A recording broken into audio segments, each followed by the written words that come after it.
the National University of Singapore. We have assembled a very able and recently arrived group of researchers to discuss the topic of the day, or should I say of yesterday, as September 11th has just expired back in the United States. But as an institute concerned with a variety of issues that sometimes emanate from and certainly involve the Middle East, we thought that it would be appropriate if we could gather around the table here and have a roundtable discussion, an assessment, as it were, of where we are 10 years later. Some of you may have been watching the lengthy, elaborate, moving ceremonies, commemorations that were held in the United States, but also in many other places yesterday. And there is, of course, a great deal of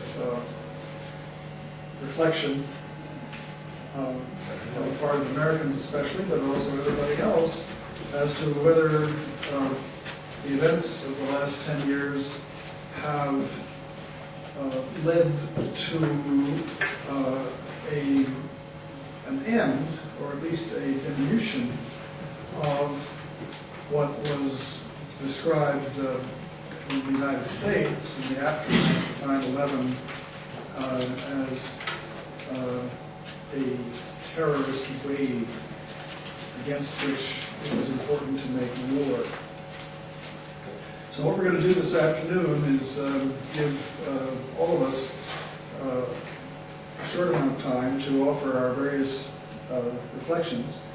And for those of you that don't know our new colleagues, I won't offer biographical information, but I thought you might be interested in knowing sort of what they are working on here in Singapore.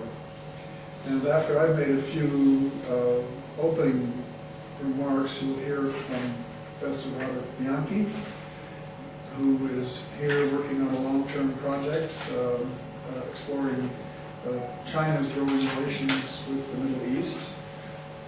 You'll hear from Fahad al-Sumaid, who is working on the question of the discourses of democracy in Kuwait and the Gulf.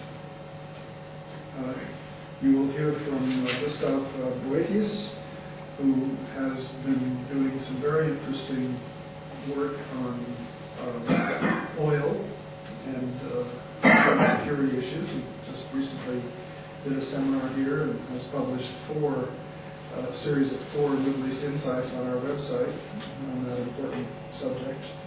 You'll hear from Matthew Weiss, who is working on water issues and their larger ramifications in a region that is definitely stretched for sufficient water resources.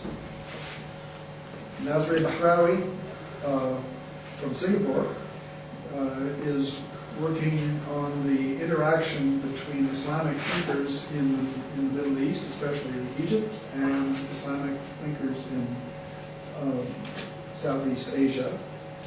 And Naveed Fauzi is working here on Iranian conceptions, changing conceptualizations of Iranian nationalism, and they will all have a few words to say from their various perspectives. And then, of course, we will open up the floor, as we always do, for your comments and your input.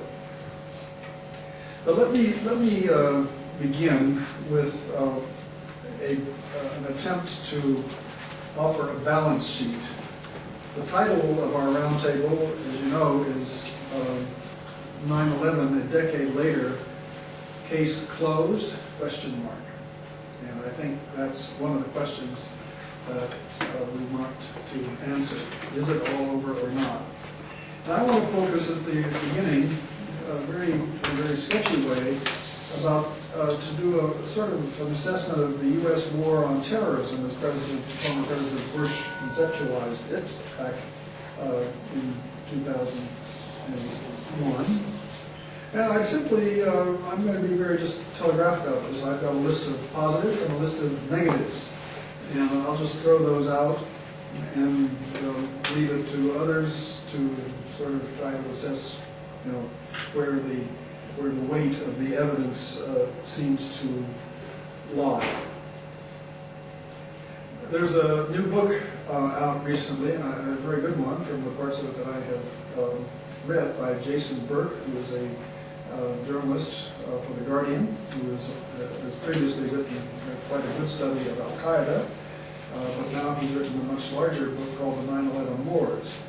And at the end of this book, which assesses a whole range of things that happened in the last 10 years, he observes that the West may not have won the war on terrorism, but despite Al-Qaeda's successes, it has, in his words, avoided defeat.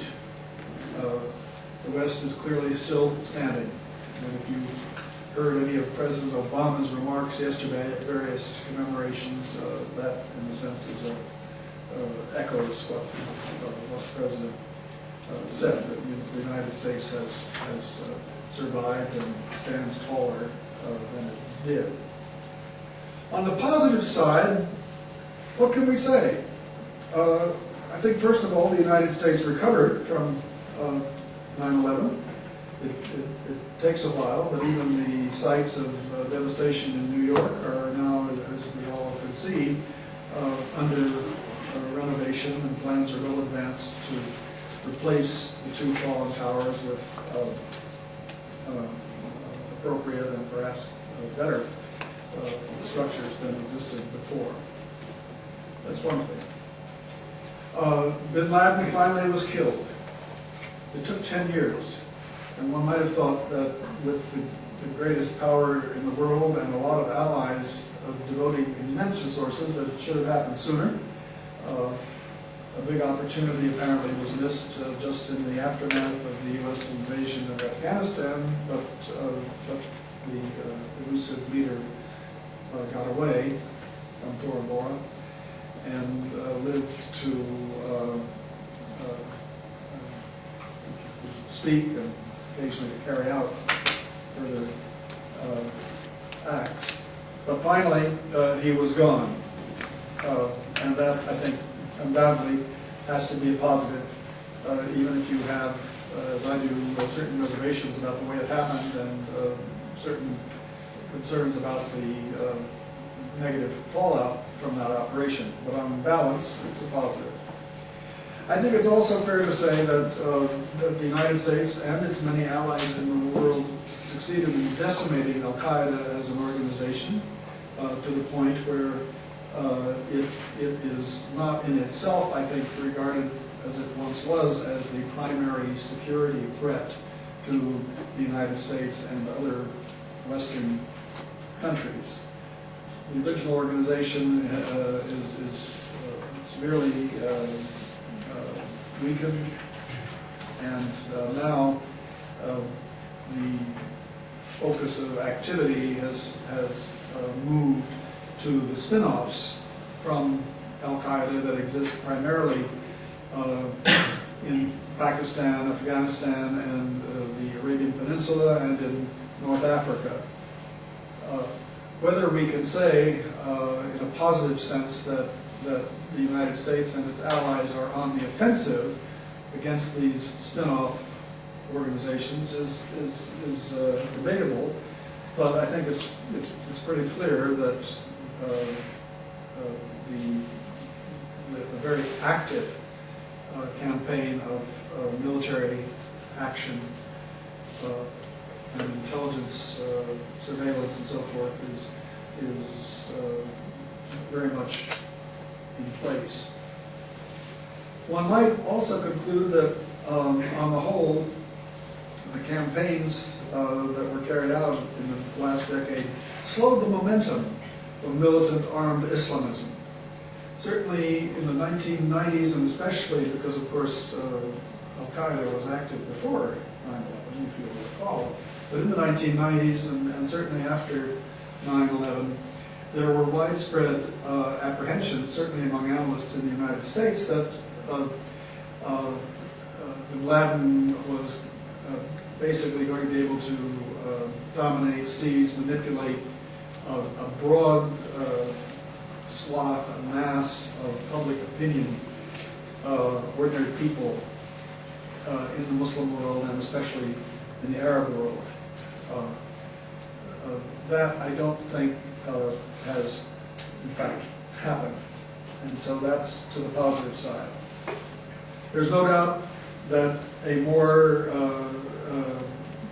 capable and secure anti-terrorism infrastructure was put into place domestically, certainly in the United States, but also around the world. There was a development of enhanced anti-terrorism weapons, of which the Predator drone seems to be a particularly good example, which seems to have been quite effective in targeting wanted designated terrorist individuals, again, often with bad collateral damage, but still an important development, and one which the Obama administration actively embraced. On the positive side, there was a strong effort to encourage moderate Islam and for the United States to get on what can be called the right side of history.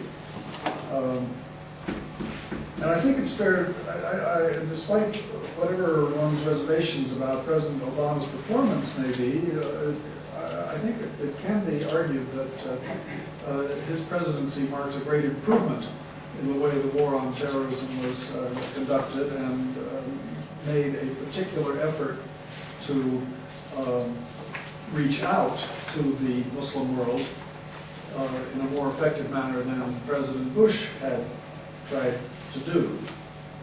Obama made quite a powerful speech, as you will remember, in Cairo in June of 2009, and it was hoped that that would try to alleviate some of the negatives that had occurred over the past years as the U.S. conducted what Bush called the global war on terrorism. But the negatives are very considerable. The United States alienated many people in the Arab and Muslim world. The United States, against its own security interests, weakened friendly autocracies in the region and may have contributed to their hollow vulnerability in the face of the subsequent mass protests that have lately arisen. Trillions of dollars were spent on wars in Afghanistan and Iraq, wars which many people would have called wars of choice and not wars of necessity, although some people would say that the war in Afghanistan was more necessary perhaps than the war in Iraq. But it was tremendously costly. And as the United States struggles with its economic and financial problems today, American opinion, according to the latest polls, is very much disenchanted, I think, with the cost of the war on terrorism. The United States engaged in torture and renditions, did tremendous damage to the credibility and respect that perhaps the United States has enjoyed in the world. There was some certain curtailment of civil rights and citizen rights and freedoms within the United States. The case of the legal proceedings against enemy combatants, as Al-Qaeda suspects were called, has raised, I think, serious legal issues. And my colleague Robert Bianchi, who is also a lawyer, may have something to say about that. We have, I think, by all the latest polls, and I've seen some that have come out just very recently, we have suffered a huge loss of influence and credibility and respect across the Muslim and Arab world. And that cannot be considered at all positive. Even the United States military, which has played a big role, finds itself today exhausted, stretched to the limit, tired, and faced now with budget cuts. And that is a problem, certainly for the military people. And then finally, in prosecuting this war on terror, the United States created what has been called a parallel government, a secret government. And I'd like to show you very quickly, to give you an idea of some of the dimensions of this particular development. And if I can find out what we're doing here. I'd like to refer, most of these slides come from a series of investigative articles that appeared in the Washington Post last summer in 2010. And they kind of speak for themselves, but if we could have the 1.5 minute video first of all.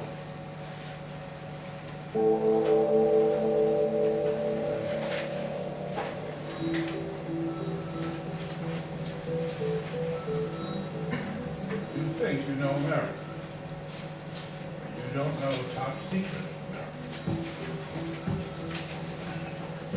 We're all aware that there are 3 branches of government in the United States. And in response to 9/11, a 4th branch has emerged. It is protected from public scrutiny by extraordinary secrecy. Top secret America. This is a closed community, and since 9/11, it's become even more so. The money spigot was just opened after 9/11, and nobody dared say, I don't think we should be spending that much. It has become so big, and the lines of responsibility are so blurred that even our nation's leaders don't have a handle on it. Where is it? It's being built from coast to coast, hidden within some of America's most familiar cities and neighborhoods. In Colorado, in Nebraska, in Texas, in Florida, in the suburbs of Washington, D.C. Top Secret America includes hundreds of federal departments and agencies operating out of 1,300 facilities around this country. They contract the services of nearly 2,000 companies. In all, more people than live in our nation's capital have top secret security clearance. It's, again, the size, the lack of transparency, and the cost. And if we don't get it right, the consequences are gigantic.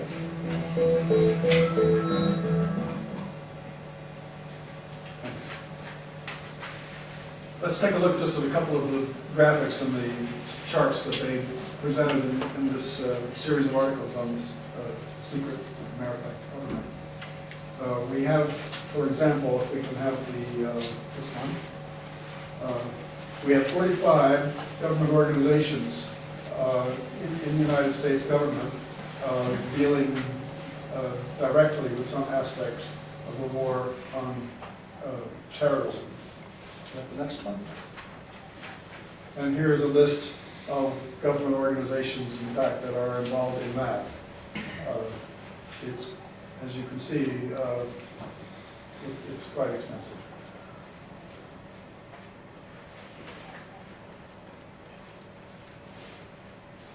And you see the output of this secret government. Over 850,000 people holding top secret security clearances, which, as they point out, is considerably more than the entire population of Washington, D.C. and so on. So those are the numbers. And beyond that, let me just note, referring to an earlier point, that the American public, its views of Islam have gone down. The American public, as you can see from these 2 charts, is less inclined to have a favorable view of Islam 8 years after 9/11. And The idea that Islam is a peaceful religion is less widely accepted, and the idea that Islam is a religion that encourages violence has actually increased over this period of time. So I think that, as you can imagine, has many ramifications, both domestically and for the United States in the Muslim world. Where do we come out finally? I mean, the bottom line, is it over? Al-Qaeda may be over, but I think the problem is not over. It's probably not over. The enemy has, as it were, metastasized. We've seen that there are many spin-offs. As Jason Burke observes in his book, what we've seen is not just one war, but a whole series of smaller conflicts and wars, many of which continue. And the basic grievances that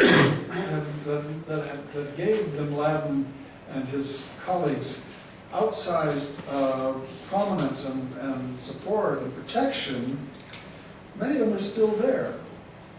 The question of Western arrogance and intruding, intervening, and trying to corrupt sacred Muslim space, this is still a concern, and not just of radical extremists.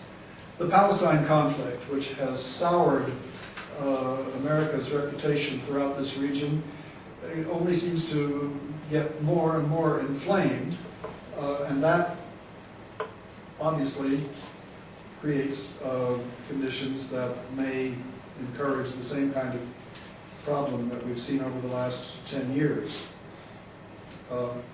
So it may be encouraging, but only in a modest way, to see that the Arab uprisings that we've seen in the last almost year have, in a sense, captured the mass audiences that seems now to have eluded the Islamists.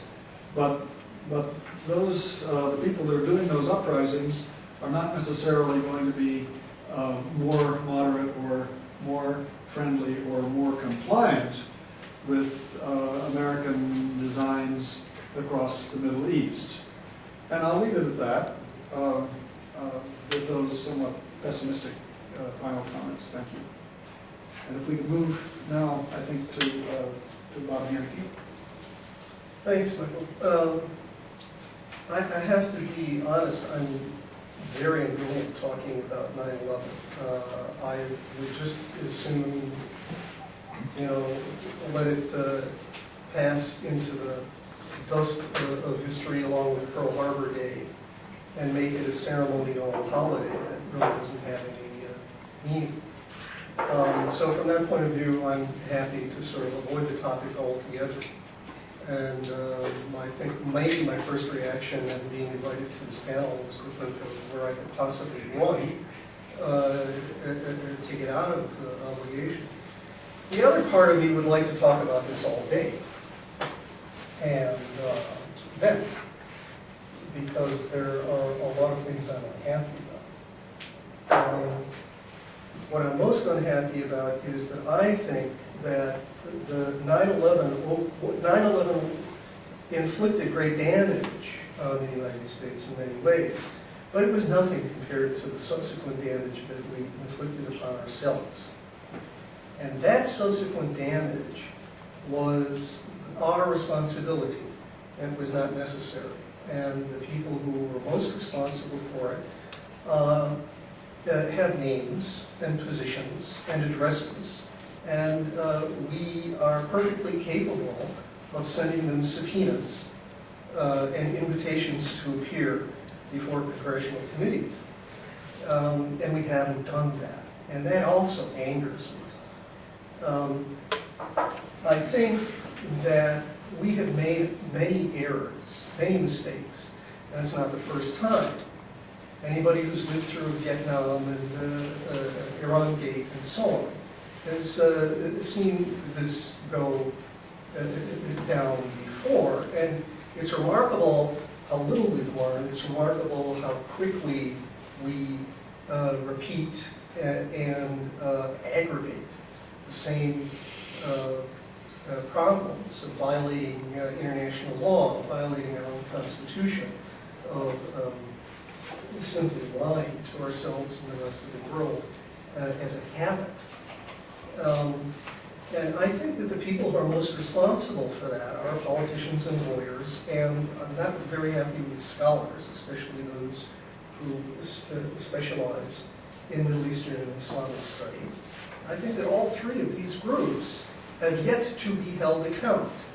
And I believe that deflecting the responsibility to bad Muslims or all Muslims or foreigners in general is a waste of time. And I think also that blaming the media is really a waste of time, because the media isn't generating these problems. It's simply reflecting them and perhaps focusing them. But it's the politicians, lawyers, and Middle East specialists whom we all know personally and professionally, who are school chums of ours, and very often we introduce them to their wives, and we have fond memories when they were more like average Americans and shared the same values that we learned growing up.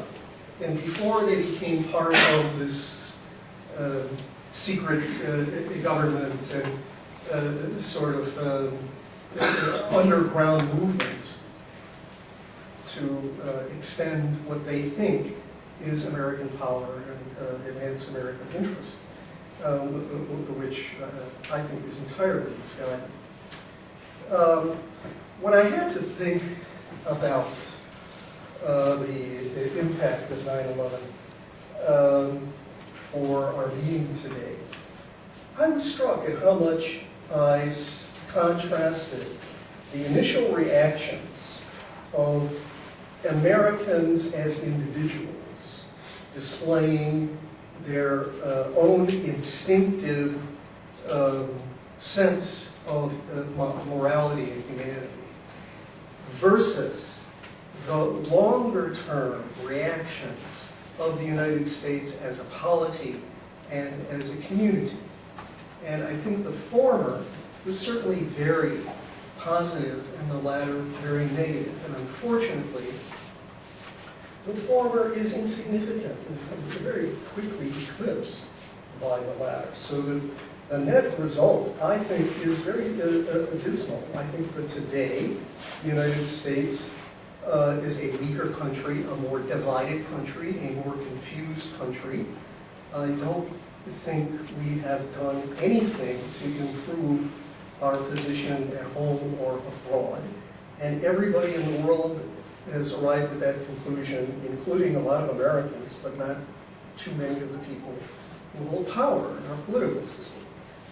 And this means that we're bound to continue in the downward spiral. I believe the candor that we are enjoying today among ourselves is simply not reflected in the public sphere of the United States, especially among elected officials. I don't know, I could stop right there. Have I spoken enough? I mean, I can give you a few examples and so on. But maybe I could just say, I don't think we can correct our errors, our problems, until we admit them. And we can't really admit them until we look for responsibility and hold people accountable. Okay? And that means that some people should go to jail. And it bothers me enormously that people have not been put on trial for violations of federal law, of constitutional law, for what I consider to be gross professional misconduct. I was asked to advise on a number of issues involving security, involving relations with the Islamic world, involving the provisional government of Iraq. And, you know, Barack Obama was teaching constitutional law at the University of Chicago at the same time that I was. It's just that he was teaching civil rights law, and I was teaching about the insidious effects of 9/11 on the American Constitution. So I can't feel particularly comfortable with the people who were my colleagues at the University of Chicago, who at the time were very close advisors to John Ashcroft and to Donald Rumsfeld, and to Donald Rumsfeld's legal advisor. You know, John Yoo, Mr. Torture, the guy who wrote all of those memos about how waterboarding was not a violation of federal law or international humanitarian law, was a visiting professor at our law school for a year, against the objections of a lot of us who knew him very well at the time, long before he became Professor Torture. And I have to tell you that when a lawyer is requested to give legal advice, to write a memorandum and give a professional judgment about the legality of a particular statutory, constitutional, international law issue, there are standards. There are, this is not something that can come out of the blue, all right? There are standards of practice. And if someone knowingly and willingly gives advice that is simply rejected by the overwhelming consensus in his profession, you simply can't say, oh, gee, well, we're all entitled to our opinion. We're all entitled to a mistake. So there are strong pressures for these people to be held accountable at a minimum professionally, through disbarment or through more public scrutiny in professional counsels. Let alone the next step, which is criminal activity. And I'm very unhappy that people haven't gone to jail for Guantanamo, for lying about the weapons of mass destruction, just as I'm very unhappy that people haven't gone to jail for the cascade of financial frauds that have impoverished us all and decimated our pension funds.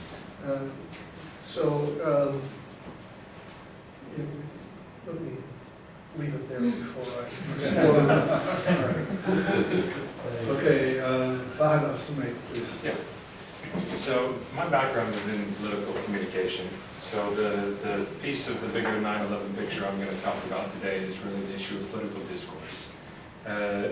Specifically, the ways in which the idea of democracy and the idea of terrorism have been linked together in a very unnatural way following the events of September 11, where democracy has been sort of presented as both the cause and the cure of terrorism. And I'll explain what I mean by that. But in following the events of 9/11 and then some of the subsequent attacks in Madrid, in London, and other places, some colleagues of mine and I decided that we wanted to actually find out if there was a significant change in the discourse surrounding the issue of terrorism following 9/11.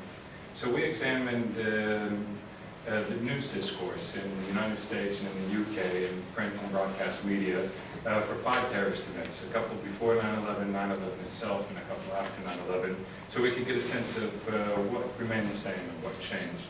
And of course, this linkage that I'm talking about between democracy and terrorism was one of the most persistent and one of the most disturbing changes that we had seen directly following 9/11.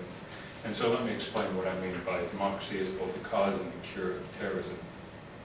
What we saw was that in each case where democracy was presented as a cause, a particular cure was linked to that. So there were 2 causes for terrorism that were ascribed to democracy. The first was the idea that terrorists attacked Madrid, attacked London, attacked the United States because they hate our freedoms. They hate the democracy, they hate the things that it stands for. And this was a very persistent part of the discourse that we saw from both the right and the left as part of the rationale for explaining why the terrorists acted the way that they did.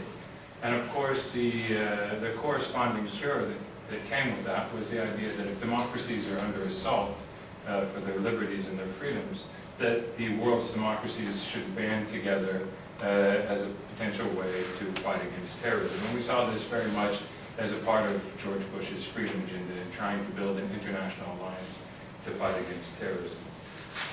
The second way that democracy was presented as a cause for terrorism was really the lack of democracy.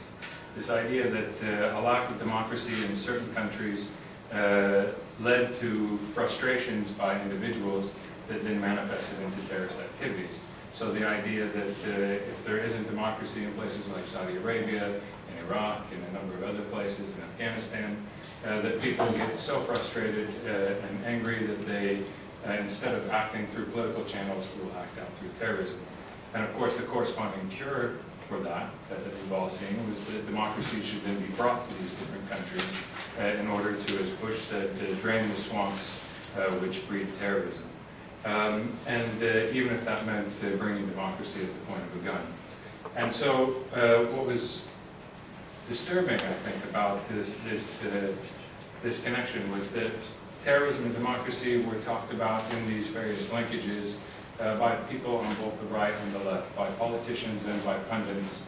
And it was, I think, employed originally as a very strategic way to try and explain the events of 9/11, and then it seemed to be effective enough that it sort of stuck, and it became what we call the rhetorical regime, something that, an idea that lasted well beyond what it should have.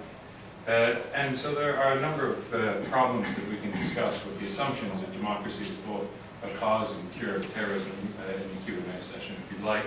But in summary, none of the ideas of democracy as a cause or cure actually hold up to scrutiny.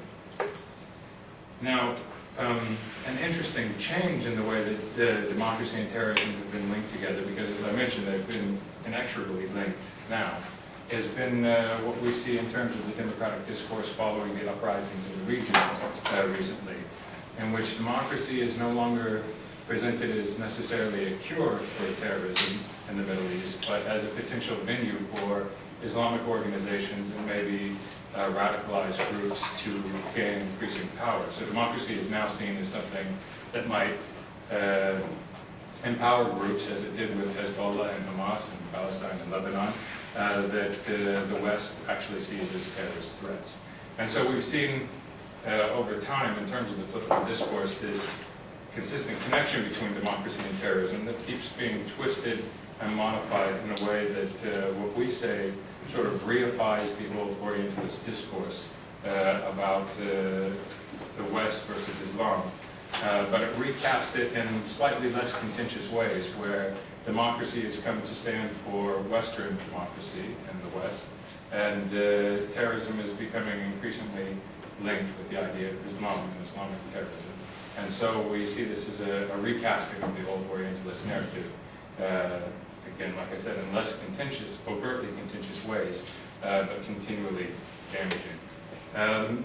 And so I think I'll probably stop there. And if you're interested in knowing more about what we found, we can talk about in a Q&A. Thank you very much. We'll turn now to Gustav Boethius, who comes from Sweden, and I think we're going to hear perhaps a Scandinavian or European perspective. Just like we met. So my talk has, in short, 3 points. We're going to be looking a bit at how 9/11 acted as a catalyst for a very major change in Swedish foreign politics, and then after that, I'm going to zoom out and just generally have a look at the European reaction to terrorism in Europe and how that had an impact. And then finally, sort of returning to Scandinavia, at least Northern Europe, and looking at the new terrorism we've been seeing as a result of the events in Norway. But going first to Swedish foreign politics, I mean, by the time that September the 11th happened, it was more than a decade since the fall of the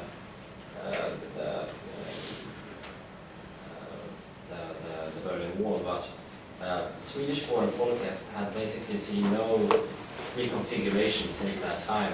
Neutrality was the sort of the leading light all through the Cold War. It had been also before that in the Second World War. And this thinking of this isolationism in foreign politics had been institutionalized in Sweden and had basically been made synonymous even to peace and stability and survival. 9/11 itself was very close, but at the same time very distant event for Sweden, Swedish society, and Swedish politics. It was a close event in that Swedish connections between the US had been very strong through trade and sort of personal relationship, but politically we still placed ourselves very, very far away from that as part of our sort of neutrality stance. We had like to play our own game, as it were, in foreign politics. But this also changed and it was distant because obviously it was still felt as something that this happened, very far away from us, and this was not necessarily something that was going to affect us, but it did. So the US invaded Afghanistan, and Sweden, having had a very long history of engagement in the country, also decided to join in to take a part of that. And then all of a sudden, this was one time I can say that this was our first war since Napoleon, and the situation then all of a sudden became very real. And after that, we have seen subsequent Swedish military interventions or participation, I should say, in outside the coast of Somalia as part of the European Operation Atalanta, that was the European Union. And lately we saw Swedish participation in Libya in the bombing campaign. So the changes have been huge, and I would not necessarily say this was only because of 9/11, but this certainly acted as a catalyst. It changed the world in such a way that it opened up for Swedish participation. Now, obviously, I think the final measure for the death of our neutrality, as it were, would be us joining NATO. I mean, if we do that, then obviously we are de jure and de facto no longer neutral. And we have a foreign minister today who actively advocates for this policy move, and he's still in office. So that is a very strong indication of where we are. Now, if we sum out a little broader and look at Europe as a larger entity, Europe was no stranger to terrorism. We had a long history of IRA, we have ETA, Hotat, Mifaktion activities, and we already had a lot of policies already in place to handle these sort of events. I think that the biggest, in fact, policy change that the formal now that happened in Europe was, in fact, the European arrest warrant that had been used to extradite Mr. Assange from the UK. This was, in fact, put in place as a sort of terrorism policy tool. And that is a major change. In terms of how European nations have reacted to terrorist actions, I think that there's been a great diversity here as well. I mean, basically, of course, Spain to withdraw from Iraq, the Madrid bombings, and the killing of the Dutch defense minister's son in Afghanistan was, of course, the Netherlands to withdraw from that. It's very interesting, in fact, because there was around a year ago there was a gunman who had Al-Qaeda links, or had like sort of a source inspiration from this movement, and he shot to death a couple of American servicemen in Frankfurt. And I think that the German government response here is also interesting to take on note. And it was said frankly that these kind of actions cannot be prevented. This was there was a lone ranger, a lone terrorist, and he did this. And the message was basically that a certain level of threat had to be accepted. And I think that rhetoric is not something that does not belong to the majority of the actors in the global war on terror. But my final point here, it takes us back to Northern Europe and takes a look at sort of the new terrorism that we're seeing in Europe now, most pronounced then by the events in Norway in August. And I think that this has given a very interesting, a very terrible, but an interesting symmetry to the whole terrorism landscape. This is not only considered now to be the sickness of the East, the Muslim world, but this is something that now is very real in Scandinavia as well, and that we have to deal with. We are no longer alone, and I think before we were framing this, in terms of we had the West, and then here we were moderate, and in the East, we had moderates there as well, but then we had these fanatics on their side, and so it's a much more equal sort of scenario. And just to finish off now, before the 9/11 celebrations were in fact remembrance in Gothenburg, there were 4 arrests now of terrorists in Sweden. And what's interesting now is that much information has not been given about who they were, but I think I personally find myself not knowing actually if these are Islamist terrorists or if they are right-wing. I think that says a lot about how this has developed and where we are today. Thank you. Thank you very much.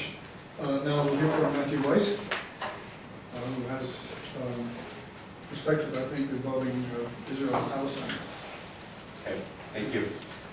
So today I'll be discussing the relationship between the Palestinian struggle for national liberation, Israel's occupation of territories where the Palestinians helped to establish an independent state, and support for or participation in international terrorism on the part of the Palestinians.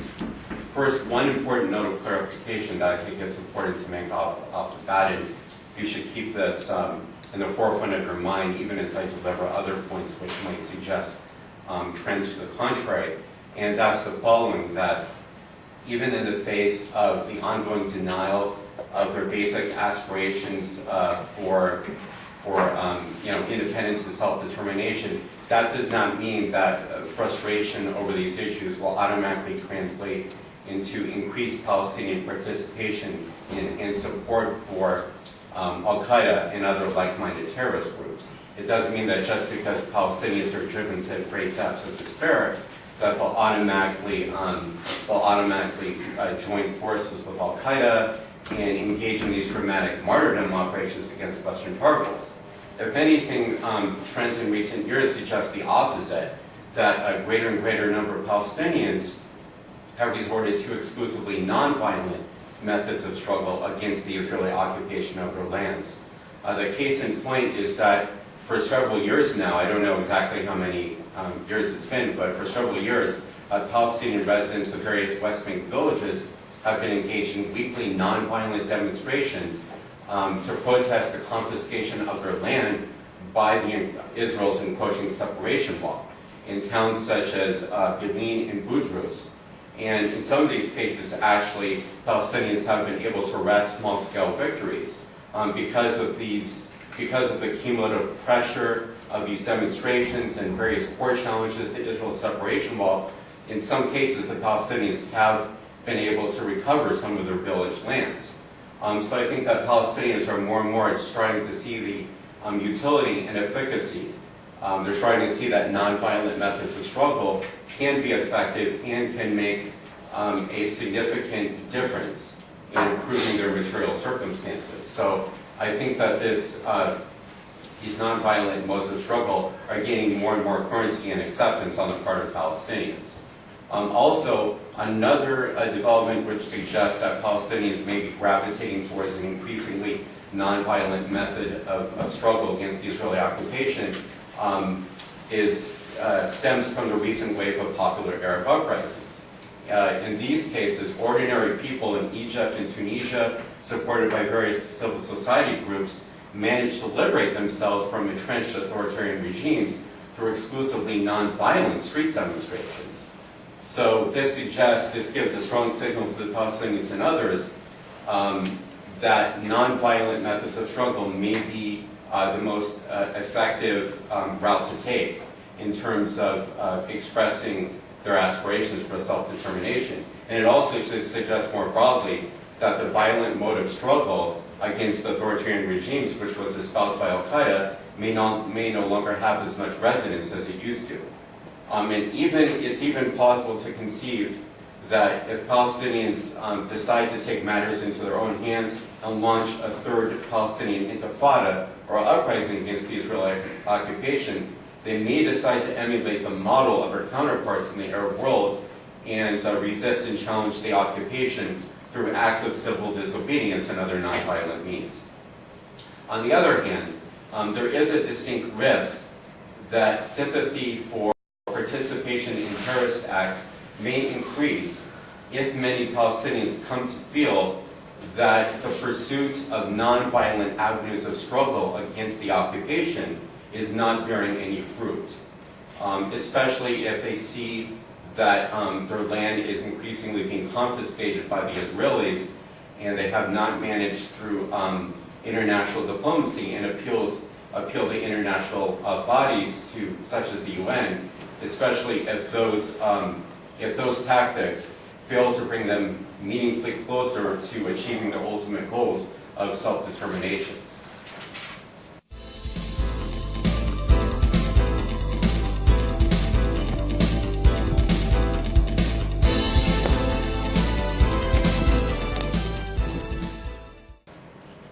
And I would suggest that probably a shift to violent methods of struggle may be dramatically accelerated if the U.S. proceeds to veto the upcoming Palestinian move to seek the UN's approval for the establishment of an independent Palestinian state, as it is vowed to do.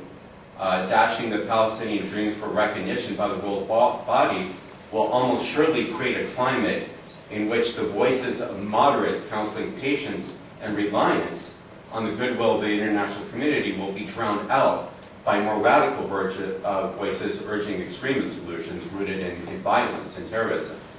And Palestinians are also likely, as I suggested before, to be driven to greater and greater depths of despair and become increasingly susceptible to the appeals of radical Islamic extremist groups that the current deadlock in negotiations towards peace with Israel continues, if the Israeli settlement drive in the occupied territories continues unabated, and if settlers continue to engage in violent acts that target Palestinian property while the Israeli army turns a blind eye. Extremism among the Palestinians may also gain ground if there is no relief for the destitute and besieged inhabitants of Gaza. For several years now, Gaza has been under an extremely severe blockade in which the vast majority, or the entire territory, the entire population of this isolated and impoverished territory have been denied access to all but a few essential commodities, condemning the vast majority of the territory's 1.7 million inhabitants to poverty and dependence on international aid handouts. These circumstances, these dire straits that Gazans find themselves in, is also a breeding ground for extremism. And also, as I said before, if the U.S. and Israel block the Palestinians' every move to facilitate an end to the occupation and establish an independent state, that might also prompt Palestinians to turn to more radical alternatives for achieving their national goals. So what is the U.S. role in all of this? Because ultimately that's what we need to address when we're talking about the relationship between frustration of Palestinian rights for self-determination and support for participation in international terrorism.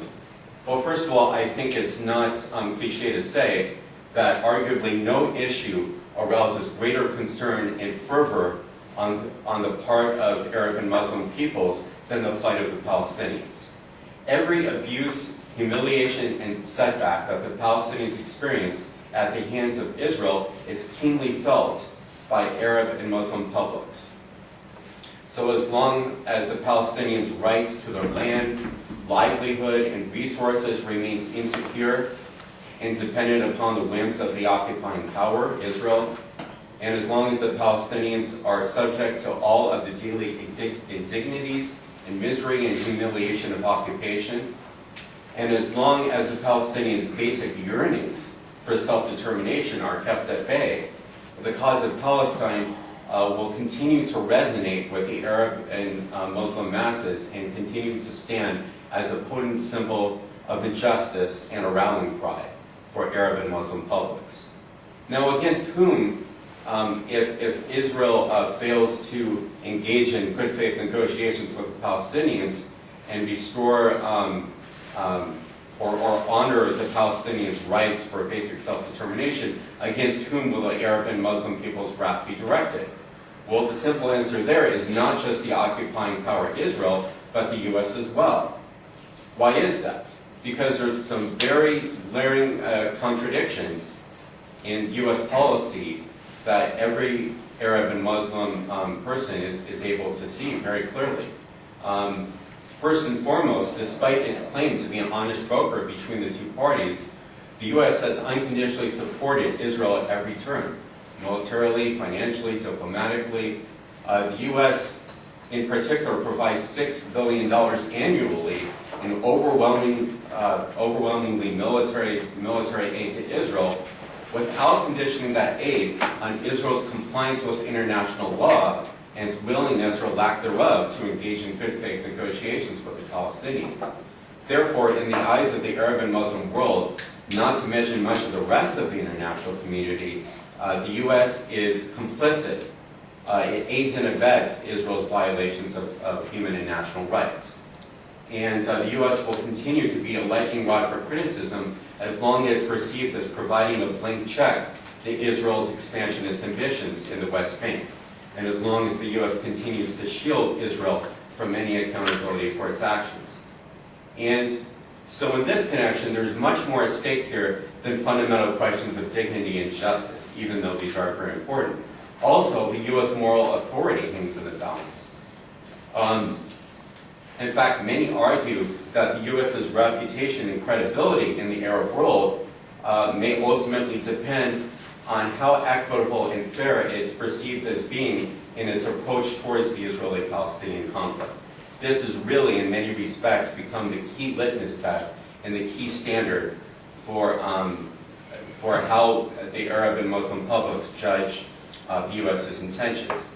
And even key American policymakers have come to a grudging recognition of these facts. Some notable examples here include both CENTCOM Commander General David Petraeus and even Vice President Joe Biden. Petraeus, for instance, warned that the Israeli occupation of Palestinian territories is an unsustainable status quo, and that it isolates the U.S. in the international community.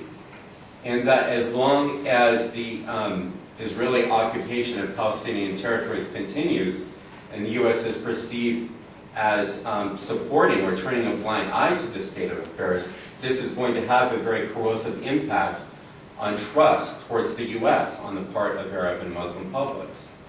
Also, Vice President Biden, even though he's known to be an even stronger supporter of Israel than Obama, apparently said, I guess you could say in a more guarded situation, behind closed doors, apparently he told, it's reported that he told Netanyahu, Israeli Prime Minister Netanyahu, that Netanyahu's continued intransigence on the issue of settlement expansion fuels anti-Americanism and endangers the security of American troops in the region.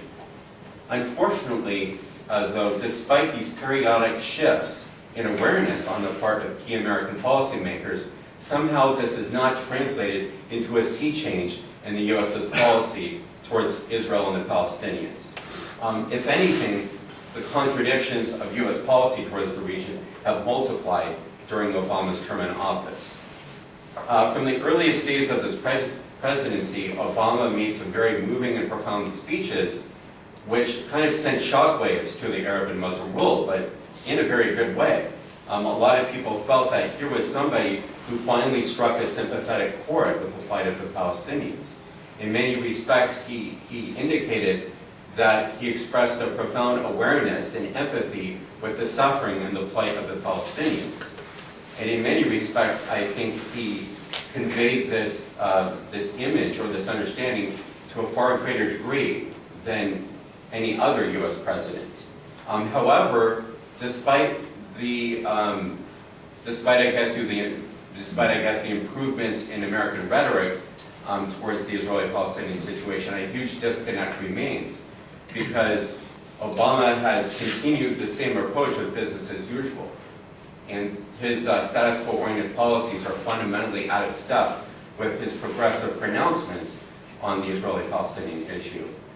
So to give you a key example of this, which illustrates the glaring contradiction between rhetoric and actual policy, in the early days of his presidency, President Obama very forcibly denounced Netanyahu, or denounced Netanyahu's policy on the issue of the illegal Jewish-only settlements in the occupied territories. He really took Netanyahu to task for dragging his feet on the implementation of a freeze in settlement expansion. On the other hand, though, when the Palestinians presented a resolution to the UN Security Council, which condemned Israeli settlement construction in the very same terms that were used by Secretary of State Hillary Clinton, the U.S. decided to cast a veto. So basically, the U.S. decided to contradict not only its own long-standing policy on settlements in the occupied territories, but it even contradicted its own pronouncements on this issue. Many other examples can be given, but I think it suffices to say that while Al-Qaeda has no concrete or credible program for redressing the grievances of the Palestinians and helping them to achieve their decades-long struggle for self-determination, Al-Qaeda has proven rather adept in the past at tapping into this broad reservoir of anger over the U.S.'s hypocrisy and indulgence of Israel's expansionist ambitions. And Al-Qaeda has, so as long as the Palestinian issue remains unresolved, there's great mobilizing potential for Al-Qaeda and other like-minded groups. As long as the U.S. fails to exercise a principled, consistent, and even-handed stance on the Israeli-Palestinian issue, and as long as the U.S. is unwilling to pressure Israel into making the compromises and concessions that are necessary for peace, the Palestinian issue will continue to be manipulated by a wide range of organizations and players, including some very nasty organizations and players like Al-Qaeda and its affiliates. Now, while I've taken a lot of time, there's one other important issue that I'd like to address, which is pertinent to the issue of Palestinian support for or sympathy for extremist groups such as Al-Qaeda. And that's the issue of Hamas and radicalization of the Gaza Strip, or the potential for further radicalization of the Gaza Strip. So as everybody knows, Hamas, an Islamic movement whose charter calls for Israel's annihilation, holds sway in the Gaza Strip. And since Hamas came to power there, the Palestinians have been subject to this crippling blockade, where access to essential goods such as food, fuel, and medicine is heavily regulated by Israel. And Israel also, even after supposedly disengaging from the territory several years ago, continues to control both the land and sea borders and airspace of this impoverished strip of territory. Most insidiously, according to a policy of deliberate reduction, Israel has limited the availability of food to Gazans to the bare minimum necessary to survive. Explaining the cold, or the hard-headed, or I guess coldly calculated logic of this policy, Dov Weissglass, an advisor to several Israeli prime ministers, stated, quote, "The idea is to put the Palestinians on a diet, but not to make them die of hunger," end quote. In other words, the policy is basically designed to turn the Gaza Strip into a pressure cooker atmosphere, with the hope that eventually a destitute and disenchanted Palestinian population facing increasingly intolerable circumstances will eventually rise up and force Hamas to either shift or change its attitudes towards Israel or to give up power altogether. However, by all indications, Israel's punitive policy of pressuring Hamas to either shape up or ship out has miserably backfired. It's abundantly clear from all indications that far from weakening Hamas, the blockade has only consolidated its grip on power. Primarily because as long as access to all but a few essential supplies are denied to the Gaza Strip, are prevented from reaching the Gaza Strip, private sector economic activity cannot function in Gaza. Basically, factories are lying idle. Some have been forced to shut down their operations altogether because they can't gain access to the necessary supplies and spare parts. And so who stepped into the breach to benefit? Well, guess who? Hamas. Because Hamas is really the only employer left in the Gaza Strip who employs Palestinians in significant numbers. So you could say that Hamas has unambiguously reaped the economic benefits of the blockade. However, even though Hamas is, I guess you could, well, Hamas does have many different voices. You can't say that, everybody thinks alike in Hamas. It's not a monolithic organization, but still, by and large, it's a rather radical and extremist organization. But an even more ominous consequence of Israel's blockade is that in such a dire atmosphere, forces even more extreme than Hamas might be gaining ground in Gaza. Significantly, a significant proportion of the recent rocket attacks directed against Israel have been conducted by these Salafist jihadist groups that either sympathize with or have forged active connections with Al-Qaeda. The members of these groups largely consist of disaffected youth and former Hamas militants who have come to resent Hamas for respecting long-term ceasefires with Israel without receiving any tangible concessions from Israel in return, particularly the alleviation or the lifting of the draconian blockade that has been imposed against Gaza. Therefore, while Israel might believe that by imposing this pressure cooker atmosphere in Gaza, that this will actually lead to a process where Hamas loses ground and is eventually overthrown and replaced by more moderate political groupings, instead this could very horribly backfire, and it could set the stage for a takeover of Gaza by forces who are even more bellicose and uncompromising in their policies towards Israel than Hamas itself. So while for the time being Hamas has succeeded in containing these Salafist jihadist forces and keeping them in check, as long as Gaza remains isolated from the outside world and economic conditions remain so dire, there's an ever-present possibility that the drift towards extremism will continue, and Gaza might eventually fall under the sway of groups that would turn the Gaza Strip into a nerve center of terrorist operations against not just Israel, but against the U.S. and the West. And so with that said, I will yield to the next speaker. Thank you. Thank you very much. And the next speaker is Nazri Bahrawi, with, I think, a Southeast Asian perspective. Thank you. Just want to point out to some slides here. I was speaking about basically the post-9/11 scramble among Muslim elites in Southeast Asia to embrace a form of moderate Islam as a counter to fundamentalist Islam and its impact on the practice of Nusantara Islam. Nusantara meaning basically denoting regions with sizable Malay Muslim populations, and this includes Indonesia, Malaysia, Singapore, but also countries like Southern Thailand, or rescue regions like Southern Thailand, Southern Philippines, and Brunei as well. But we mainly focusing on the three big nations, basically Singapore, Malaysia, and Indonesia, because they are also the founding members of ASEAN. So if I can just go to the first slide, what I will do is I will show you examples of what moderate Islam in different countries by pointing to certain groups. And Indonesia, for example, when we see here, we see a group called the Jaringan Islam Liberal, or Liberal Muslim Network. And this is a group of post-9/11 scholars and activists who have come out to try to embrace what they say is promote a form of Islam that expresses individual freedom and the liberation from all forms of oppressive structures of politics and society. So the characteristic that is listed on their website is put up here. So they're open to all forms. You can see it for yourself. You can see more or less the values of pluralism, rationality, and democracy being embraced or being expressed.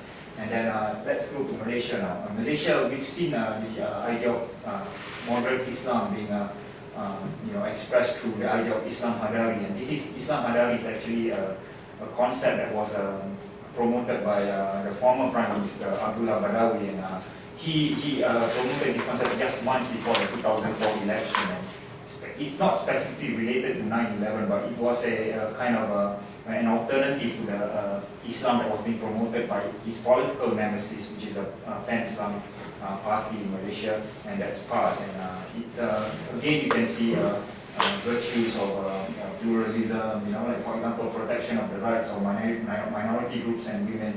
It also, if you go to the previous slide, you can also see this same thing, siding with oppressed minorities. So you see some kind of similarities there. And now let's go to Singapore on the third slide. In Singapore, we have the MUIS. MUIS is the Islamic Religious Council of Singapore. And in 2005, I think they've released 10 desired attributes for what they consider to be ideal Singapore Muslim. And if you can see here, an ideal Singapore Muslim is someone who holds strongly to Islamic principles or that himself to changing context and stuff like this. And again, I highlighted number 6 because I will go back to it later and tell you what exactly I want to focus on this. Okay, so what is the effect of all this the scramble for moderate Islam? Basically, I think I can draw out 3 positive aftermath. And first is the overarching aftermath of this is there is a greater contestation of ideas in the public sphere with regards to Islamic thought. And what does this mean? Basically, this means that instead of formerly being only taught that there is only one view of Islam, and usually this is the traditionalist view of Islam, we see now a greater contestation that there is not just one form of Islam. So monolithic Islam has been kind of challenged. And so the first good effect arising from out of this is the idea that there's Sunni Islamic thought among the Muslim masses can now incorporate non-Western or secular knowledge. And in the past, this has been closed in the sense of, if you look at traditional Islamic thinking, the idea of philosophy, for example, has not been embraced.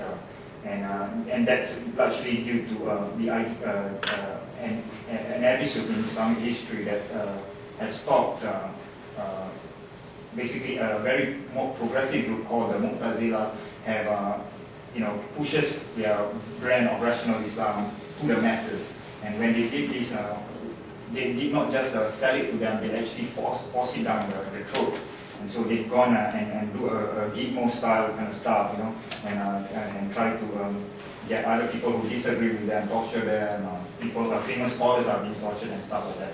And the counter reaction to this move in the Islamic world has been an aversion towards rational thinking. And since then, we see a stopping of an embracing of Islamic philosophy in Sunni Islamic thought. But now that we have the idea of a moderate Islam, this seems to be opening the door again towards embracing a kind of rational thinking or rational theology. That's one positive effect. The second positive effect is that this contestation of Islamic ideas has seen the emergence of a new polity as well. And this new polity that has the ability to shape Islamic practices in the public sphere, and that is the non-Muslims, which is very interesting. And this is clearly maybe exemplified in the Malaysian case of the Ramadan television advertisement last month. And what happened there was a broadcaster had a series of television advertisements depicting the Chinese minority in a very unflattering light, and then so the ethnic Chinese community came and had and basically protest, and the broadcaster had to pull down the ads. But the best achievement of this, or the most significant achievement, is not that the ads were pulled down, but rather that the Muslims began to think about the significance of Ramadan in this sphere. So you see a new polity, a non-Muslim basically trying to, in fact, affecting change in the Islamic thought of Muslims themselves. And so the third positive effect is that there is a greater public engagement about the role of religion generally in the society. And this is the case of Singapore, the best. Can best exemplify it. And we have, since 9/11, we had points of contention. For example, I can quote 2 incidences here. And one is the takeover of a secular feminist organization called AWARE by what seemed to be evangelical Christian group. And then this has seen a greater public engagement of in newspapers, in forums of people, of basically the masses just criticizing this move. And then we had also a pastor, I think a Christian pastor, denigrating the principles of Taoism and Buddhism on videos that were captured on YouTube and that went viral. And so what happened was, again, there was a public outpouring of and newspapers and forums talking about religion, when in the past, religion and race have been very taboo subjects, and these have not been discussed on the public sphere. So that contestation of ideas arising from a post-9/11 opening up of ideas, of Islamic ideas, has moved into other spheres, basically religious aspects as well. But I just want to touch a bit about what I think would be the dangers behind this contestation of ideas. And that could be the idea that the liberal thought become the orthodox view of society. So when this push to this scramble to make moderate Islam the one true Islam could be dangerous in the sense that there is for example, if you look at, and I'll go back now to the Singapore Muslim Identity Project. Just now that. This one. If you look at number 6, an ideal Singapore Muslim must believe that good Muslims are also good citizens. This is quite contentious. If you look at the WikiLeaks document, I think 2 weeks ago, you will see one document that talks about how Singapore's Islamic Religious Council has been viewed as a kind of government tool, basically, to promote and this idea that good Muslims are also good citizens basically increases the suspicion that that yes, it is a government tool. In fact, I can quote another example of the Singapore Mufti Fatris Bakaram, basically. I'm glad he's not here, I think. So Fatris Bakaram basically said, we have him on the line.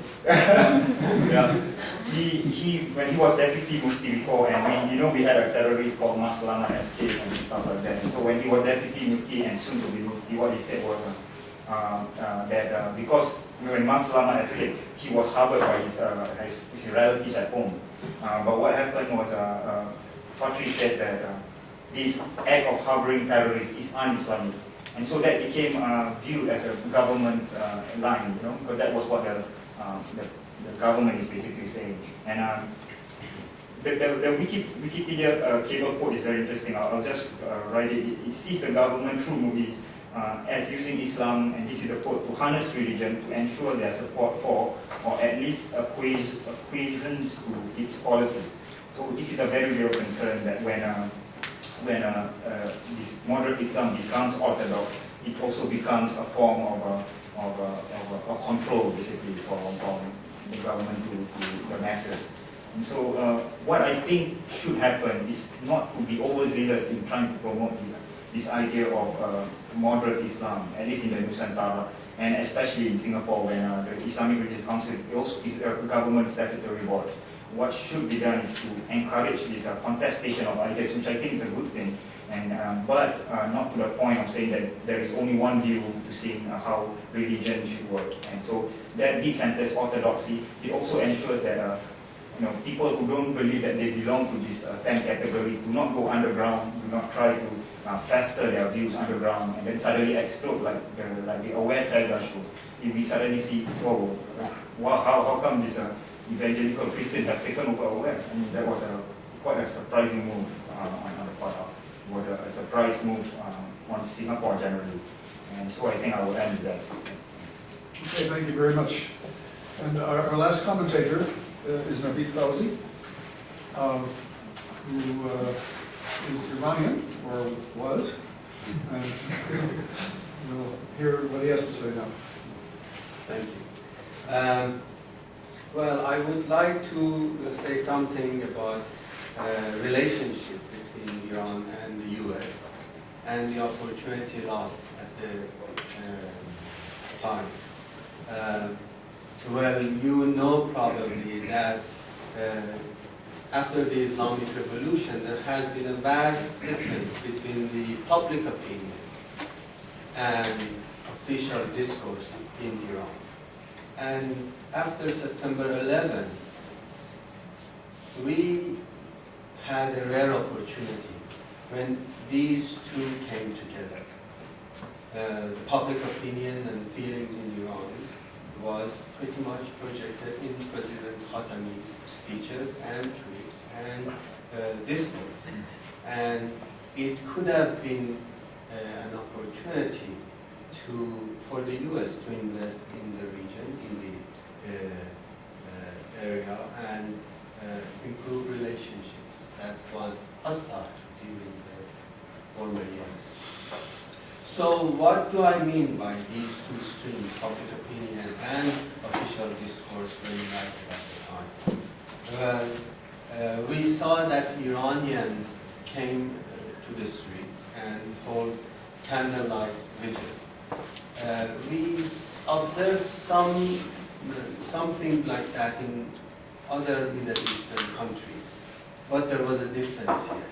These were spontaneous groups, of small groups of 10, 15, hundreds in different parts of different cities in Iran. And they shed tears and they conveyed their deep sympathy and support for American people. At the same time, President Khatami, co-founder of reform in Islamic Revolution,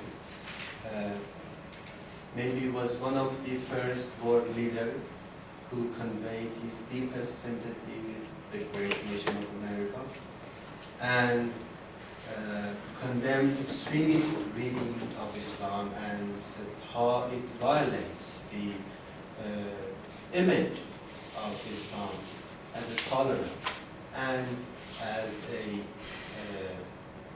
just religion. As a matter of fact, he said that we will meet our international obligations if U.S. pilots and soldiers need to use our airspace. And in those early months, maybe the first year after the invasion of Afghanistan,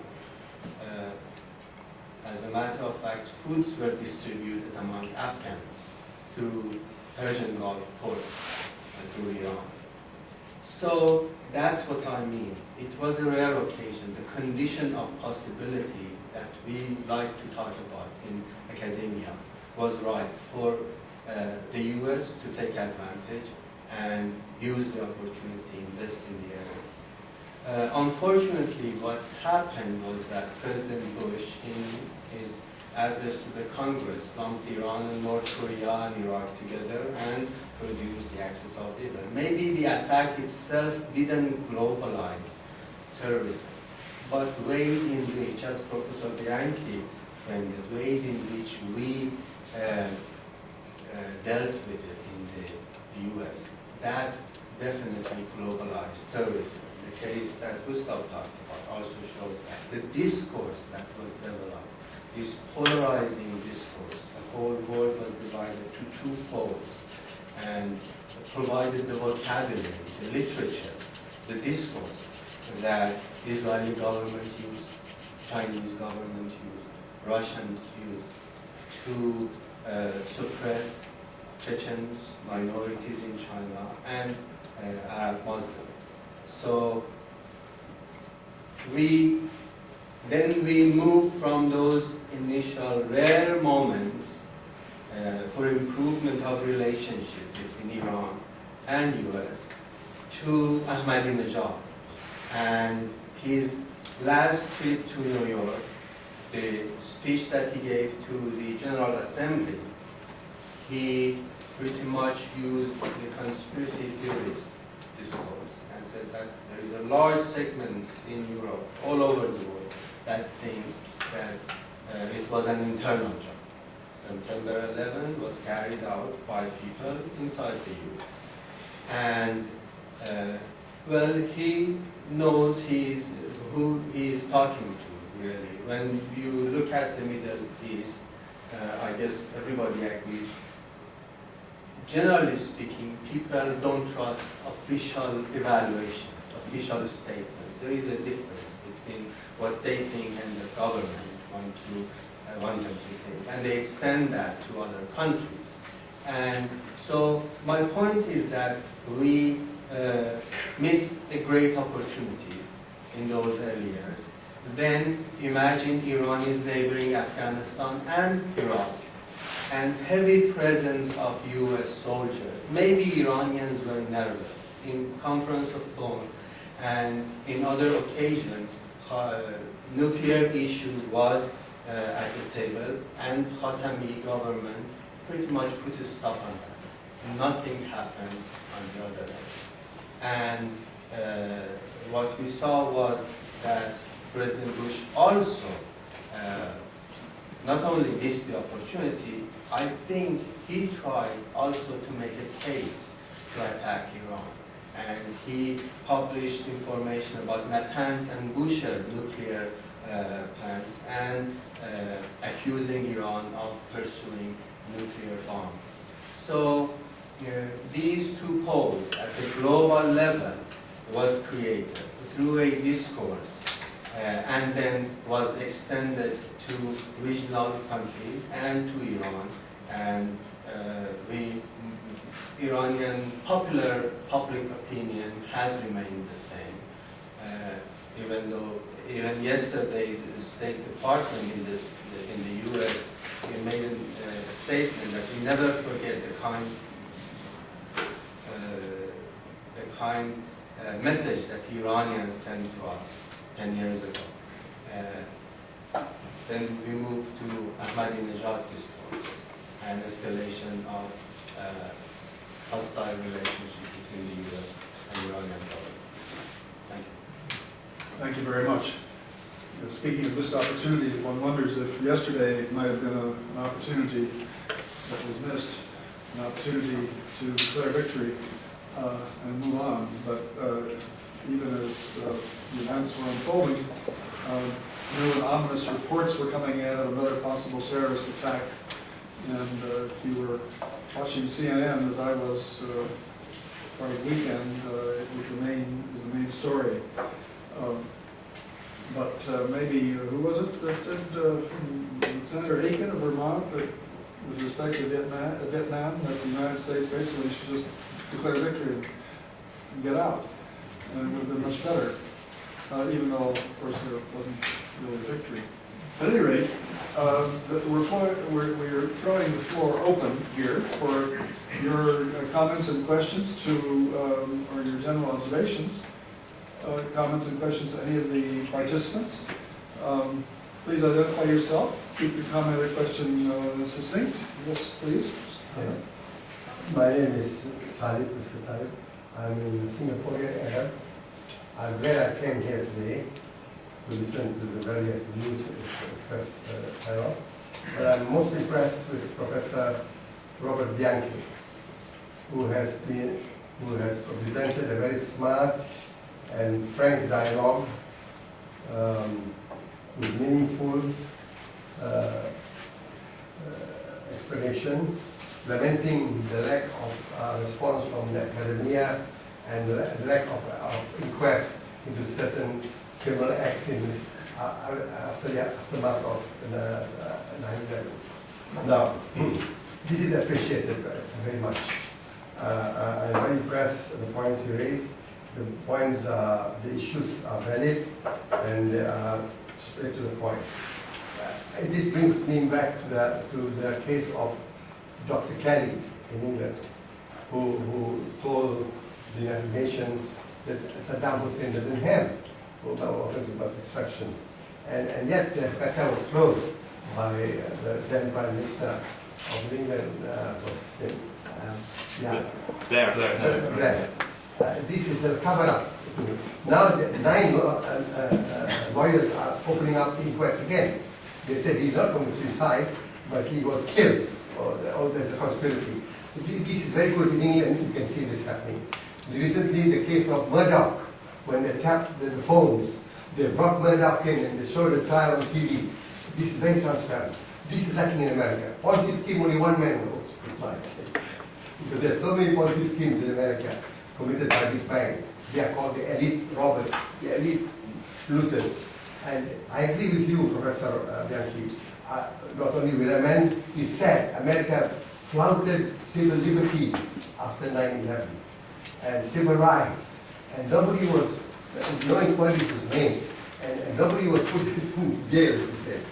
This is, I'm very impressed. This sort of dialogue, intelligent dialogue, and frank dialogue inspires me, like an Arab from the Middle East, although I'm Singaporean now,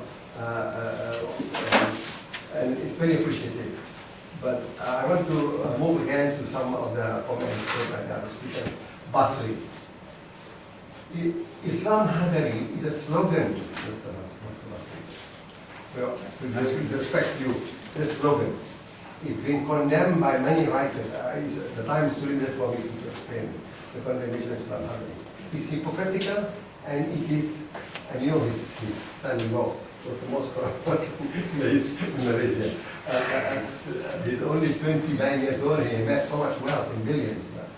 This is not how we tolerate Islam. And coming back to this question of Singapore, trying to redefine Islam, who's a good Muslim, that's futile. Islam has condemned terrorism, extremism. It's zulm in the Arabic language, in no uncertain terms. And to have a war against terror, to me, is very abstract. You can't do that. You can win the terrorists, the would-be terrorists, by winning their hearts and minds, by going to Waziristan, to Yemen, to the layback areas, improve their health situation, build schools. That would be more meaningful than killing young Americans. And I have always been proud of America and its progress in education. For example, John Reinhardt, who was a great scholar in Harvard, who presented Islam in its true picture, and so was Frank Smith, the late Mr. Professor Frank Smith. These are not people.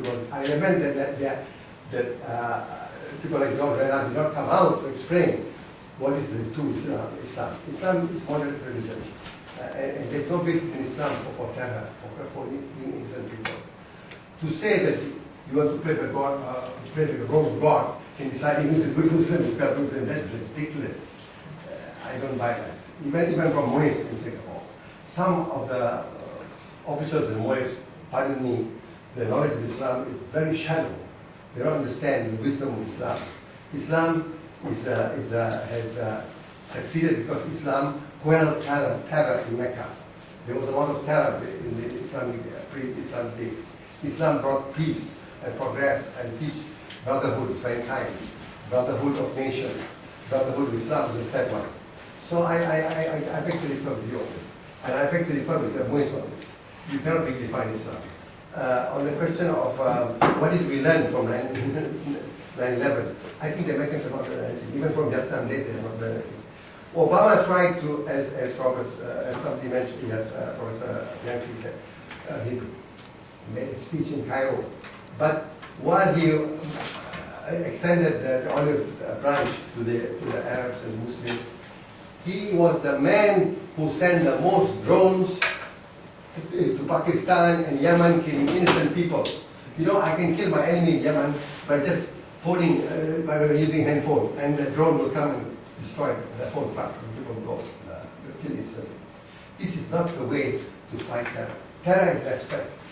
Somebody pointed out terror existed in Ireland, terror existed in Sweden, terror existed in many other places. So what we need is better understanding, better contribution towards health, towards education. That is more meaningful. Thank you very much. Thank you. Any response to that, or should we carry on? Okay, yes, please. Well, I have a straightforward question because I'm puzzled, you know. Okay, I'm Ang Sinok, I'm from the business sector. Why is the 9/11 event only a US problem? Whereas, in fact, historically and presently, Europe is more responsible for it. Really. Just think.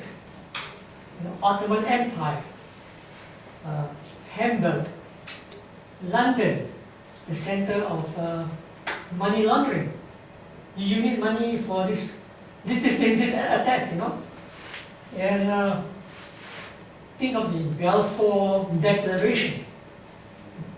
So it is actually not a US problem. It is more so a European problem. Why is that so? Maybe Peter would like to address that. It's, I mean, like the whole notion of the historical. Professor Slugman has just joined us. He's an eminent historian of the Middle East. I mean, obviously, I mean, you know, historically, I mean, the Europeans begin colonialism and, you know, more specifically in our part of the world, after the end of the First World War, already in the 19th century, you had the British in Egypt in 1882 and the French in Northwest Africa for rather earlier than that. And so, but, you know, again, and of course, after the First World War, you have the division of the Ottoman Empire into British and French spheres of influence, and the mandates, and so on. But, you know, it seems to me one can't, you know, the limit to the utility of going back so far, and you know, except as a sort of vaguely explanatory tool. But, for example, I think that, you know, the sort of, you know, if you take the situation in 1947-48, when, you know, when Israel is created, it takes some time for the US to throw its weight behind Israel, but really from 67 onwards, you know, it is sort of irreversible. And this seems to me to be of a qualitatively different nature, and also, well, let's leave it that way, a qualitatively different nature from anything which preceded it. And that US support for Israel is so unrelenting, let's say, that,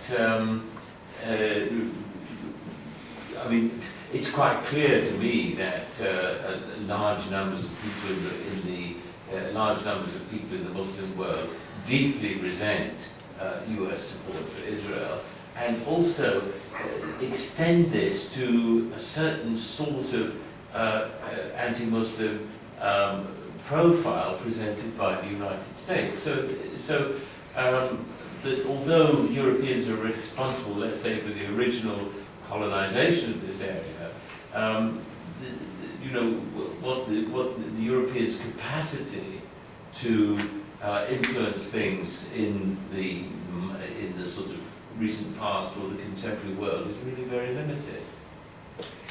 I think it's pretty clear that, following up on your remark, that Europe has not been spared terrorist acts.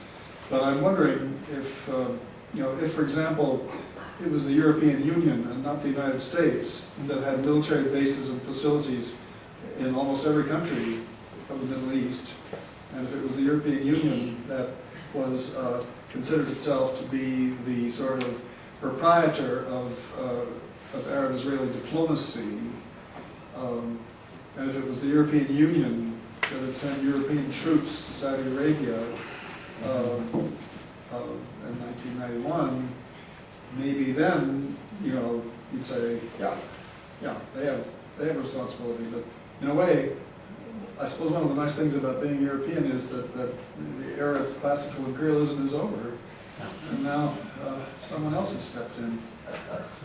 You've given us a great topic for another panel that will deal with the, British colonialism, American imperialism, how much we're brothers and how much we're... Actually, you don't have to go back so far, because the 9/11 event was planned in Hamburg. Your theory. Well, It was not. It was planned in Europe By? by 9/11 people.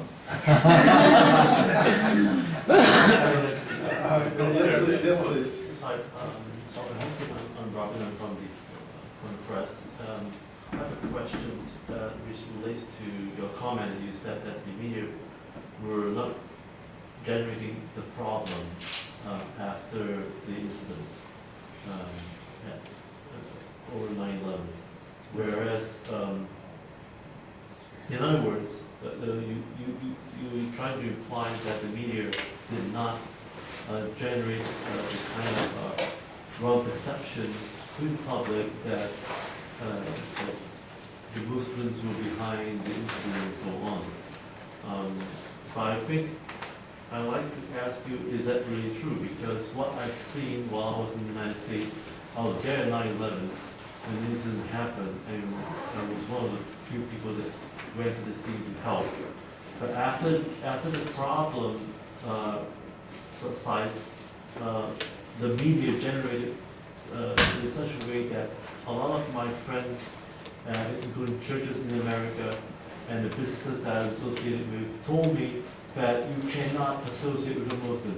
If I ever see you associate with a Muslim, or you work for a Muslim, or you have them doing business with you, we will cut ties with you. You cannot have that. And I lost 50% of my business in the United States just because I was doing business with a Muslim. That was in the United States after 9/11. And that was only about a month later. So the media keep on propagating issues that Islam is, the Muslims are bad guys. You can't do business with them and so on. That impression has been kind of like ingrained for a long time. But I think so. If you're saying that the media will not generate the problem, I think I would say that I totally disagree. From my experience. I don't think it was me actually that made that comment, Yes. but let me, I think it was my colleague here, but it doesn't matter, but I did make a comment at the end about the media's hyping of what turned out to be a non-existent terrorist threat over the weekend. And I think that would illustrate my own sense that the media doesn't start these things. And I don't think that the media is actually all that monolithic in the States. The media industry being what it is, and considering the way it's driven, it does tend to act like a kind of an echo chamber. And some of those echoes come from very extreme people, but I don't think I'm being too moderate about this, but it seems to me that there are opportunities for other kinds of echoes to be echoed through the echo chamber of the media. So I don't have the sense that the media was fully sort of exaggerating the extremist tendency. But sure, when a crazy preacher down in Florida, gets up and I'm going to burn the Quran, the cameras will soon be there. That's for sure. But maybe Bob would like to say more on this. Yeah, I invite, if I said anything that people disagree with or are angry about, I invite all of you to direct your to my I get a lot of my bad ideas. Not all of them, but he's the source of a lot of my crazy thinking. Look, you're a journalist, and you're a Singaporean. So right away, you're disqualified from understanding the context in which I'm. Okay, we don't have journalists in the United States. We only have script readers and people with good makeup and puppets. Journalists, what's a journalist? We don't know. And to blame the media. Yeah, blame the media all you want, but they're not pulling any strings. They're not calling any shots. They're simply repeating. The media is an echo chamber, but it's an echo chamber within an echo chamber, and they're not generating the signal. They're just relaying it. And in a time of national trauma and confusion, their first instinct is to rally behind the flag and to be the government mouthpiece, because this is loyal and it's safe. So I think that the media, in the, how shall I say, over time, the more removed we are from the initial event, then the more responsibility the media has to be critical and skeptical and to be a watchdog. And yeah, they've done that more or less, some of them. But that then it engenders the opposite, the sort of defensiveness and so on.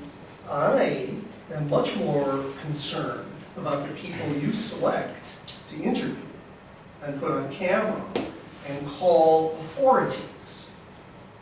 And I am much more unhappy with journalists who don't vet their experts and who insist on having balance between one scholar, objective, well-informed, who's devoted his career to the topic, and one moron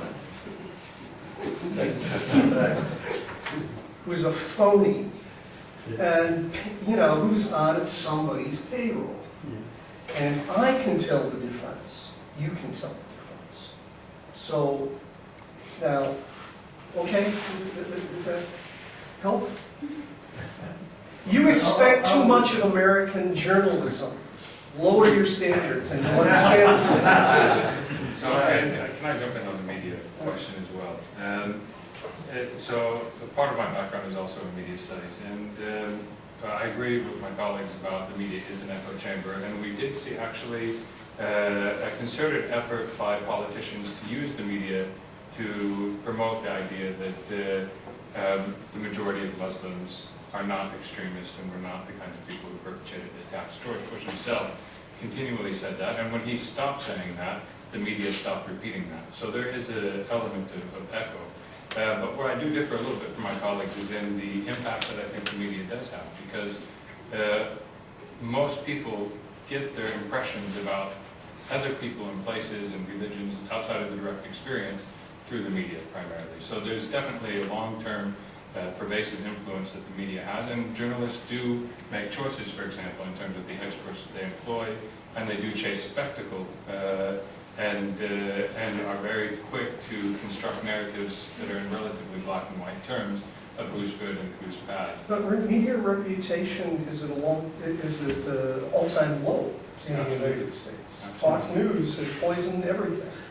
Comes through the box. Well, it depends on who you are, whether or not you think Fox News is poisoned or whether you think they've elevated the standards. I mean, no, I'm serious. There are a number of, Fox News occupies, I think, 8 or 9 of the top 10 spots in terms of broadcast news in the United States. And that means that there are large portions of Americans out there who actually see the partisan view of politics through the media as something worth consuming. And so that's why I say I personally don't agree that they've raised the standards, but there are obviously vast numbers of people who do appreciate that type of media outlet. So I think that yes, the news is partially complicit, but I think it's also beyond the news, because we've been talking about the media mainly as the news media. And I think when it comes to images of Islam and Muslims, there's a much longer history of popular media, other forms of media, film, of cultural products that have perpetuated this image of Islam that then after 9/11 could be carried to even a new level of demonization. So I think it's a lot more than just about the news. Why didn't the media report about the disgruntled Israelis on the road protesting against the cost of living and all that? Why Fox was silent? Lately, If I had the insight into why Fox made its decisions, I'd be a very rich man. But I mean, we can say that especially as partisan types of media are on the increase, that you see a lot more selectivity and a lot more obvious selectivity in the way that news is constructed and presented and consumed. Because most people do want to consume media sources that reinforce their own existing beliefs. Yes, please. Thank you. I was quite impressed at the different angles that were presented by our panel. First, my name is Saad Talib, and I was a politician in Yemen, member of parliament. I wanted to call myself liberal, but that's not a very nice word in Yemen. For a reason. If you say you are a liberal politician, which means you are siding with the West. And that, again, is not a good thing in a place like Yemen. Now, I want to just put some light or ask a question about a different thing, especially in the title, is a case closed. Now, who wants the case closed and who doesn't want it to be closed? That's important. I think much of the Islamic world want that case to be closed as an incident in history, as Professor Bianchi has said. And it is a part of war. We must not forget that in the war, in the different wars, many more people have died in different wars across the world. Let me not go back to Hiroshima and Nagasaki. Let me not go back to the bombings before 9/11 on Afghanistan, because there was some terror acts, or some call them terrorist acts, especially the American embassy in Nairobi and Aden incident. But what has 9/11 provided for policy, or the interests that guide policy, and which is a different competition between the different interests in the world? It had provided them with suddenly putting the spotlight on Iraq, which is so far away from the Al-Qaeda and so near to the oil wells, and then invade that country under very unreal reasons. Beyond that, it has provided an excuse for at every turn. Israel suddenly, it's not about its security anymore, it's about, the terrorism, you know. Same thing, they can launch an attack on Iran. They can do the same to many parts of the world, and in fact cause a definite media or public opinion stance on anything Islamic, for instance, the Muslim Brotherhood in Egypt, or even the Turkish Muslim Brotherhood, and suddenly caused this polarization. Now that is not helped by the declaration of Bush, President Bush at that time, calling it a crusade. Now, if that has slipped many minds in the West, it exploded in the minds of the Muslim world. It was a big explosion. He did not even come back and say, well, he said, I don't know how he retracted it, but certainly... He didn't know what the Crusades were. Yes! I was coming to that point. He didn't know what he was saying. And not many people read such things, and what it causes. I wanted to pass it as a thing because maybe I understood a little bit about how unreal he was, or not very smart. But most people will just see it as that, and they will position themselves in the opposite direction. And all those breaking back. Now, is that good thing for some interests and policymakers in the West, or maybe particularly in the U.S.? I tend to believe, yes, that is what guides the new policy or the new order. Find a new enemy, and through that new enemy, caused all this to happen, all these wars, all those trillions, and so much passes under that bridge that no one really questions. So we've lost our principles, our minds, and we've lost the values that were supposed to guide the New World Order.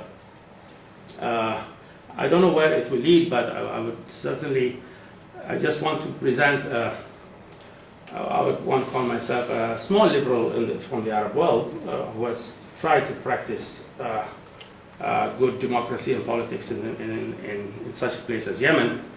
And just a small anecdote.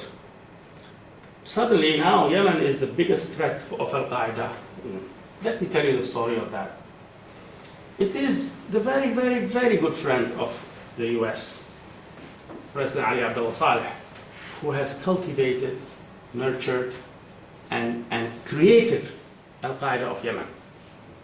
And then at every time when things were going to quiet down and he was going to lose his seat, they sent a parcel to America on some, nobody knows until today who sent that parcel. But Al-Qaeda says we did it. His boys, the Americans know this, because I told them. And many other people know about all this. And at the end of the day, who actually first brought up Mr. Bin Laden? And who had created that name to be an icon? As a jihadist and as a bearer of the flag of Islam in Afghanistan, anti-Soviet. The Americans, of course, yes.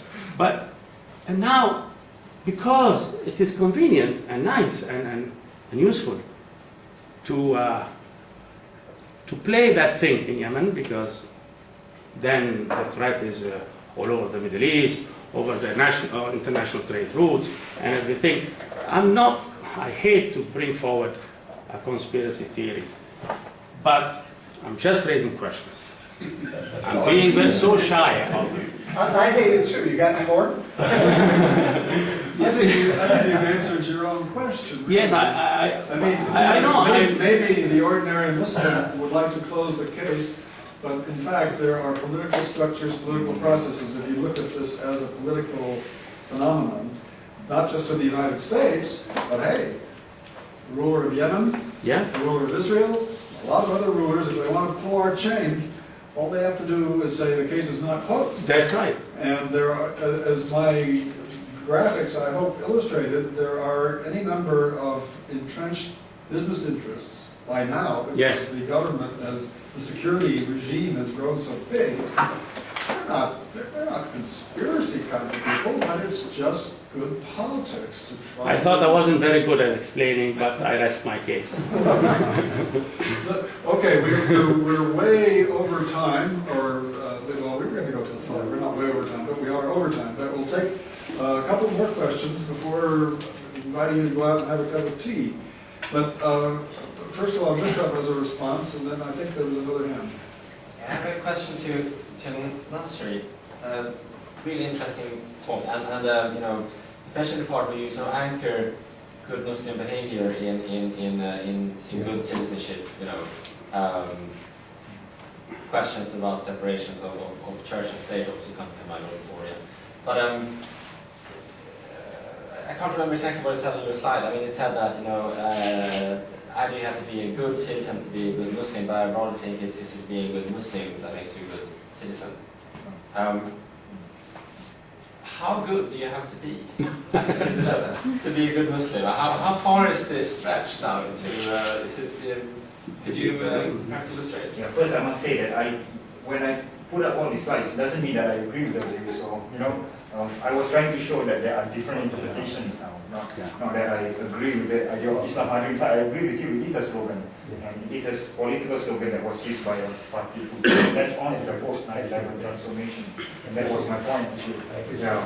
And the idea of the good Muslim, good citizen thing, I also don't. In fact, I disagree with this.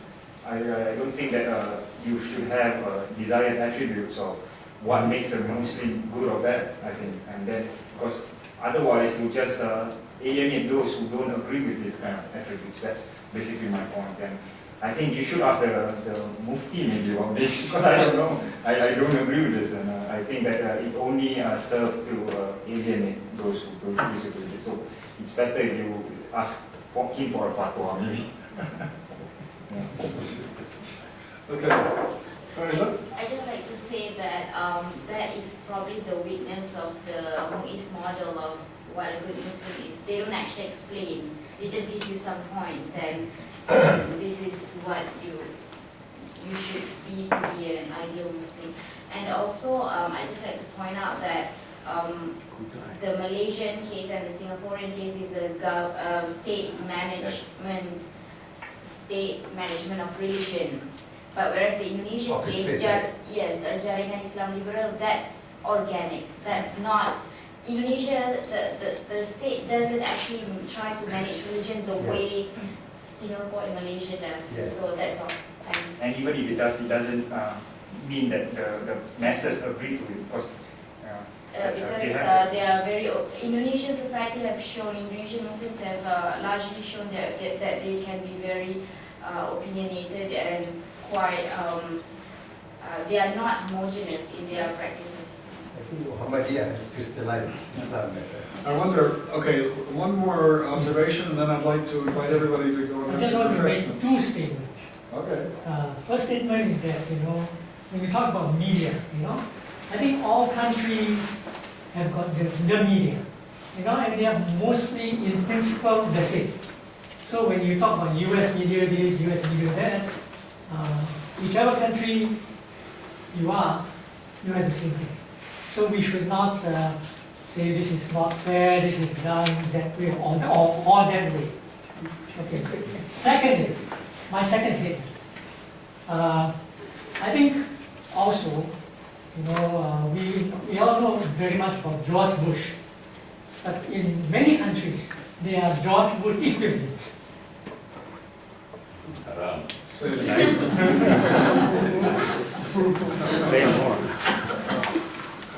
That's a depressing note. Yeah, that's a real downer. Anyway, I'd like to thank all my colleagues and thank you for a very stimulating discussion. Thank you very much.